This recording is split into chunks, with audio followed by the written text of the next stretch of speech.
நம்ம இன்னைக்கு பார்க்க போகிறது பார்த்தீங்கன்னா உளுந்து விதைக்கிறத பற்றி முழு விவரம் தெரிஞ்சுக்க போகிறோம். உளுந்து விவசாயிகிட்ட தான் நம்ம வந்திருக்கோம். வணக்கம். வணக்கங்க. வணக்கம். இந்த உளுந்து வந்து எந்த பட்டத்தில் விதைச்சிங்க என்னன்னு சொல்லுங்களேன். இது வந்து வைகாசி சித்திரை போய் வைகாசி பட்டத்தில் விதைச்சோம். வைகாசி பட்டத்தில் விதைச்சி ஒரு மாதத்துக்கு ஒரு மாதம் ஒரு 5 நாள் ஆகுது, 35 நாள் ஆகுது. சரி, ஓகே. இது வந்து என்ன ரகம்? இது வம்பன் 8. வம்பன் 8ங்க.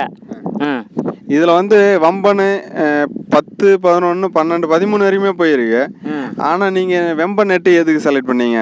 வம்பன் 8 இந்த இந்த இதுவில் நல்லா இருக்கும்னு பண்ணையில் சொன்னாங்க, அதனால தான் இதை வச்சோம்.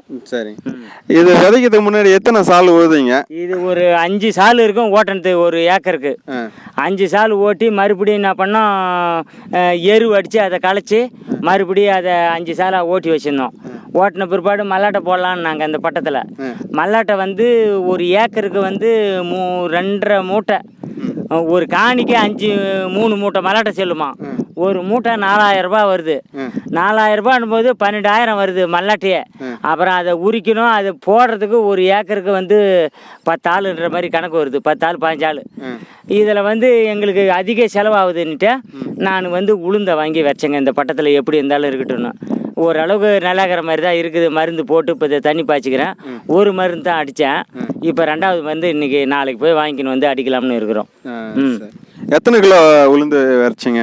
இது வந்து ஏக்கருக்கு 8 கிலோன்னாரு. நான் கூட 2 கிலோ சேர்த்து வச்சேன். ஏக்கருக்கு 10 கிலோ விதைச்சிங்க. சரி, ஏக்கருக்கு 10 கிலோ விதைச்சதுக்கப்புறம் தண்ணி பாய்ச்சிட்டிங்களா எப்படி? அதாவது புழுதியிலே விதைச்சிட்டு அப்படியே மேலே தண்ணி பாய்ச்சிட்டேன். புழுதியிலே விதைச்சேன். ரொட்டேட்டரால் ஓட்டணும். ரொட்டேட்டரில் ஓட்டிட்டு அப்படியே புழுதியில் மேலே வச்சுட்டு தண்ணி பாசனத்தை சூப்பராக அருமையாக வரைச்சிக்கிறோம் பாருங்க. Okay okay. சரி, அதுக்கப்புறம் எத்தனை நாள் கழிச்சு முளைப்பு தெரிஞ்சுது? அது ஒரு 3 நாள்லே முளைப்பு தெரிஞ்சுது. ஒரு வாரத்தில் நல்லாவே தெரிஞ்சு போச்சு. ஒரு வாரத்தில் நல்லா கிளியர் ஆயிடுச்சு. சரி, அதுக்கப்புறம் அடுத்தது என்ன பண்ணீங்க? தண்ணி எத்தனை நாள் கழிச்சு விட்டீங்க? தண்ணி வந்து தண்ணி வந்து அதான் உளுந்து விரைச்சதும் பாய்ச்சிட்டோம். பாய்ச்சி அதுக்கு பிற்பாடு ஒரு 5 நாள் சென்று ஒரு தண்ணி பாய்ச்சணும். இது இப்போ 3வது தண்ணி தான் இப்போ பாய்ஞ்சிக்குது. இது கூட வந்து மழை பெஞ்சிடுது ரவை. சரி, அதுக்கப்புறம் களை கொத்தந்தை பற்றி கொஞ்சம் சொல்லுங்கள். எப்படி எத்தனை நாளுக்கு அப்புறம் நீங்கள் வந்து களையை களைச்சிங்க? களை வந்து களை கொல்லி அடிச்சிட்டோங்க. களை கொல்லி வந்து ஒரு 15 நாளில் கரெக்டாக அடிச்சிட்டோம். அடிச்சதும் அப்புறம் அது ஒரு வாரம் சென்று களை கொல்லி அடித்த பிற்பாடு பில்லி வதங்கின பிற்பாடு மறுபடியும் ஆள் வச்சு அப்படியே களை கொத்தணும். களை கொத்திட்டு மறுபடியும் மருந்து போட்டு இதை தண்ணி பாய்ச்சிட்டேன். ஓகே. இப்போ களை கொல்லி அடிச்சிருக்கீங்க, பூமி கெடுதல் இல்லையா? கெடுதல் தான். ஆள் இதுக்கே வரலைங்களே, பதம் தவறி களை கொத்த வேண்டியதாக வருதுங்க. ஆள் வர மாட்டாங்களே. ஆள் இல்லாதனால நீங்கள் வந்து இல்லாதனால களை கொல்லி இல்லைன்னா நாங்கள் களை கொல்லி அடிக்காத இருந்தால் அவ்வளோ பெனிஃபிட் தான். எல்லாம் குட்டை வேலைன்னு அதுக்கு போயிடுறாங்க, வரமாட்டுறாங்க. அப்புறம் அது முடியறதுங்காட்டி கொல்லை காஞ்சி போகுது.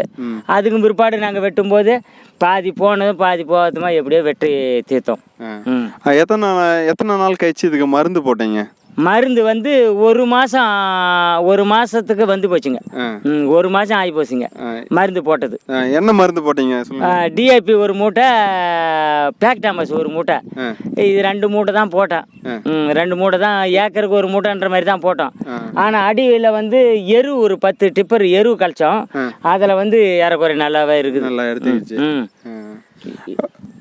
Okay okay. அடுத்தது வந்து எத்தனை நாளில் இது பூ தெரிஞ்சுது உங்களுக்கு? பூ வந்து 35 நாளில் தெரியுது. சரி, இப்போ அடுத்தது என்ன பண்ணுவீங்க? 35 நாளில் பூ தெரியுது, அடுத்து மருந்து கொடுத்துக்கிட்டே இருக்கணுமா எப்படி? இப்போ தான் பூச்சி மருந்து இப்போ அடிக்க போகிறோம். அடிச்சுட்டு மறுபடியும் வந்து இதுக்கு வந்து ஊட்டச்சத்து எதனா வேணும்னா எதனா அமோனியா சல்ஃபேட்டு போடலாமான்னு நினைக்கிறேன். பக்கத்து கொள்ளுக்கார் ஒருத்தர் என்ன பண்ணுறாரு, வாண்டா எல்லாம் இதே போகிறோம் நல்லா தான் இருக்குது அப்படின்றாரு. என் மனசுக்கு கொஞ்சம் போட்டால் நல்லா இருக்குமான்ற மாதிரி நினைக்கிறேன். அது எப்படி பண்ணுறதுன்னு தெரியல. அமோனியா சல்ஃபேட் போடாதீங்க, ஃபேக்டே போடுங்க. அது ஏன்னா அமோனியா சல்ஃபேட் வந்து கருப்பு தான் கொடுக்கும். உங்களுக்கு வந்து காயெல்லாம் முத்துறதுக்கு வந்து அது ஹெல்ப் பண்ணாது. அதுக்கு டானிக்கு எதுவும் அடிக்கலாமாம, அதை வச்சு வாங்கி அடிச்சிடலாமான்னு தழை உரம் மாதிரி ஏதோ இருக்குதான், அதை வாங்கி அடிச்சிடலாம்ன்ற. ஓகே, இலைவழி உரம் கொடுக்கறது கொடுங்க. அடுத்தது இந்த மருந்து வந்து தொடர்ந்து கண்டினியூ பண்ணாதான் இப்போ வந்து இந்த காய்ப்புழுவனுடைய தாக்கம் குறையும். இல்லைன்னா காய்ப்புழுவனுடைய தாக்கம் அதிகமாக தான் இருக்கும்.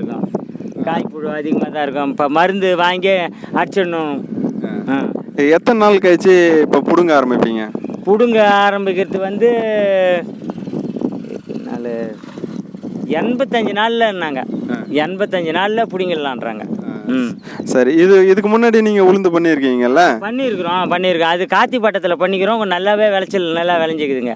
2 ஏக்கரே 5 மூட்டை விளைஞ்சிதுங்க. 2 ஏக்கரே 5 மூட்டை விளைஞ்சிது. ஆனால் இந்த டைம் இதை எதிர்பார்க்கலாமா? அப்படி இந்த டைம் சொல்ல முடியலைங்க. இது வந்து யாருமே வந்து இந்த பட்டத்தில் விதைக்கிற பார்ட்டியே கிடையாது. நான் தான் இந்த ஏரியாவில் நான் விதைச்சிக்கிறேன். ஆனால் வேளாண் துறை வந்து இந்த பட்டத்தில் விதைக்கலான்ட்டு அவங்க சொல்கிறாங்க. ஆமாம், அதாவது வந்து இந்த விதைலாம் விற்கிறவங்க அவங்க என்ன பண்ணாங்க, இந்த பட்டத்தில் விதைக்கலாம், சித்திரை போய் வைகாசி பட்டத்தில் விதை அப்படின்னாங்க. அதேமாரி நான் விதைச்சிக்கிறேன். சரிங்க ஐயா, இந்த உளுந்து வந்து நல்லா இருக்கிறதுக்கு வாழ்த்துக்கள். சரி, வணக்கம், நன்றி.